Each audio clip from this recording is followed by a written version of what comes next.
बाद सहाफी मंजूर हुसैन के खिलाफ झूठा और मनगढ़ंत लीगल नोटिस भिजवाने पर सहाफी बरादरी सरापा एहतजाज।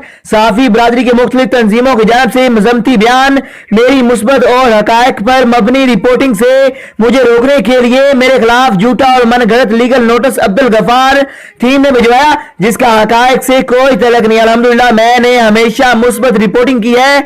आबादी रसूलपुरा का नाम नहाज सियासी मेरी आवाज को दबाने के लिए और मुझे प्रेशराइज करने की गर्ज से मेरे खिलाफ झूठा और मनगढ़ंत लीगल नोटिस भेजा है, जिसका हकीकत से कोई तलक नहीं है।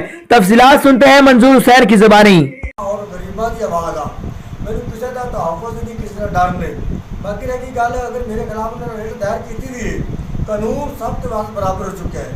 उस तो बाद मैं इंशाअल्लाह ताला पूरी ज़िंदगी मेरा कमीशन है, मैं गरीबा की आवाज़ आ तो गरीबा की आवाज़ बन के रहा।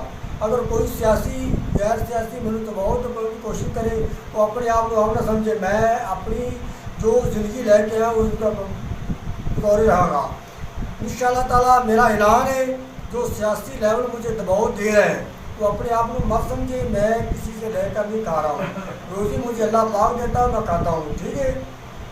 बाकी रही मेरी आवाज़ आपके साथ ना मैं किसी को ब्लैकमेल किया है ना किसी को ब्लैकमेल करने दूंगा। जो रसूलपुरा न्यूज़ है उन्होंने बिल्कुल ये मन घटिया मौक़िफ़ लेके उनसे वो मेरे खिलाफ वीडियो रिकॉर्ड जारी किया है।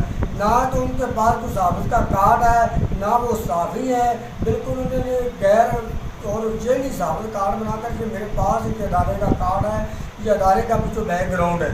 अगर ये मेरे पास अगर अदारे का कार्ड नहीं तो मैं साफ़ी नहीं बन सकता हूँ। उसके बाद ये मैं DPO साहब से दरख्वास्त करता हूँ जो मेरे खिलाफ जो मन घटिया रेट दायर खुद उसको फौरी तौर पर खारिज की जाए। मैं गरीबों की आवाज़ हूँ, इंशाअल्लाह।